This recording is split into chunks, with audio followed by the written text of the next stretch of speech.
There is no denying the overall excellence of the 2017 Honda Civic Si. There just isn't. Adopting as it has the boldly styled forms of Honda's 10th generation Civic sedan and coupe, the new Si starts out with a damn good foundation. And none of the Si additions, a 205 horsepower turbocharged 1.5-litre engine, a short throw shifter for the 6-speed manual gearbox, a helical gear limit slip differential, 18-inch wheels, and a healthy list of interior and exterior upgrades that are fully detailed here, are going to muck things up. Thing is, this is the 8th Civic offered in Si form, and those sold between the mid-1980s and the mid-2000s were remarkably charismatic.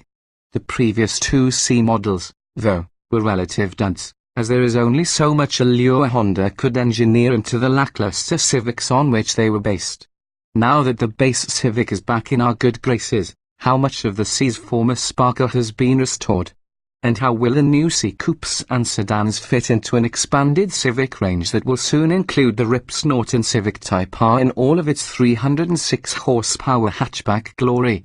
These are some of the questions we couldn't answer until we'd driven the Civic Si, preferably on a track, which we've now done.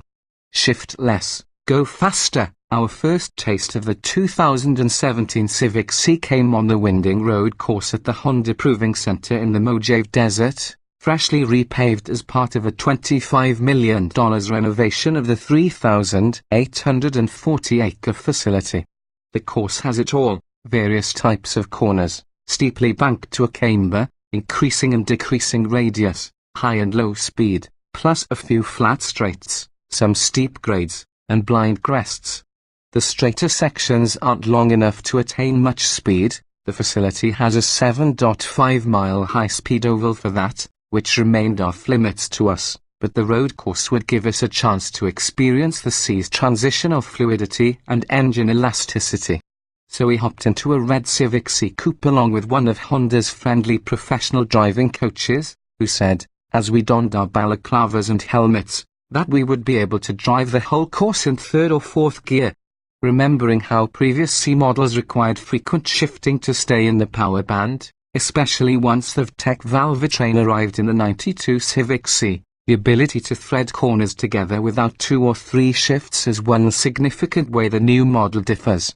While the turbocharged 1.5-litre inline four makes 205 horsepower, exactly matching the peak output of its predecessor's naturally aspirated 2.4-litre unit, maximum power now arrives at 5,700 revolutions per minute, down from the previous 7,000 revolutions per minute.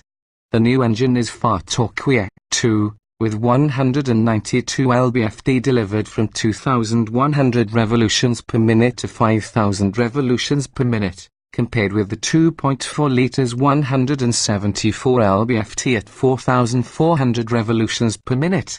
Honda claims a 7.0 second 0 to 60 mph time, certainly a conservative figure, especially with the new Si sedan tipping Honda's scales at 96 pounds less than the last model. We got to 60 miles per hour in 7.0 seconds in the sport hatchback model with only 180 horsepower in our most recent track test of the 2017 Civic. Regardless, the 17 Si clearly is no dragster off the line, but the engine's mid-range response proved particularly delightful on the track. Catch the turbo snoozing, and the 1.5-litre engine feels every bit the weakling it would be if not for the miracle of turbocharging. One can increase throttle sensitivity by pressing the console button labeled Sport, which also reduces power steering assistance and stiffens the standard adaptive dampers. But even in Sport mode, there are moments when you realize that, turbocharged though it may be, that's a tiny little engine. Honda also endeavored to give it a sexy soundtrack with its so-called Sport Sound dual silencer. The engine sounds good but perhaps leans too much towards silencing and not enough towards sport. As promised, we didn't have to shift much. Not that we would have minded, with its short throw shift lever and trio of perfectly placed aluminium pedals. The Si's 6-speed gearbox is an absolute joy to operate. Between the light and progressive clutch and the finesse with which the ball-capped lever snaps into each gate, Honda's excellence in the field of performance-oriented manual transmissions is on clear display. Also front and center is Honda's competence in chassis development, particularly in the all-important aspect of steering. At 2.1 turns from lock to lock, the 17C's variable ratio rack is far quicker than the last model's 2.8 turn rack. More important, it feels wonderfully linear, with a natural build-up of effort to center. Best of all, the dual-pinion, electrically assisted system serves up actual feedback. Yes, feedback exclamation mark that gets even chattier in sport mode. Bravo! Some of that feedback can be attributed to the aforementioned adaptive dampers and the stiffening of other primary suspension components, from the mounting points to the anti-roll bars to the springs and bushings. It all adds up to excellent body control that in turn keeps the 2-3-5-4-0R18 tires firmly on the ground. Enter a corner too hot and the C's eagerness to rotate eventually defers to understeer, but more than one of us found the C's grip, particularly front-end grip, to be absolutely spectacular for a front-drive car. Factor in its beefier brakes, its standard helical limit slip differential, and its overall resistance to pitch, dive, and lean, and the Civic Si can really be driven hard yet remains eminently obedient. During the dozen or so laps we took in the cars, we felt the stability control engage only once. How about road manners? Even better, the high limits and satisfying feedback we experienced on the track were fully realizable out on public roads. Even on lumpy toll-down roads, the communicative steering and the high level of grip helped us hustle through corners.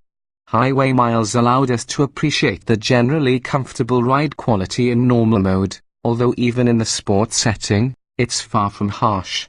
Speaking of comfort, the Ci's sports seats, with their modified frames and more aggressive bolstering, proved surprisingly road trip friendly. Nary a neck or a numb spot emerged after 6 hours in the saddle.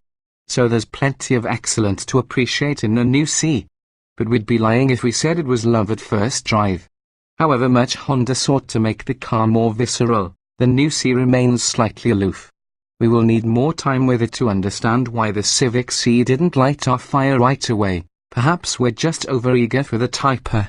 It is certainly attractively priced, with both coupe and sedan versions available now for $24,775. Aside from choosing the paint color at no cost, the loan option, summer tires, adds $200. Otherwise, both models come in one specification that includes cloth upholstery, heated front seats, a 450-watt sound system with a 7.0-inch touchscreen interface, Apple CarPlay and Android Auto compatibility, hill start assist, white ambient interior lighting, a sunroof, and more. Anyone seeking leather upholstery, a factory navigation system, other interior colors, or the safety features in the Honda sensing system offered in other Civics is just plain out of luck. But those looking for hope that Honda is righting its performance ship will find plenty of the car maker's core competencies manifest in the new Si.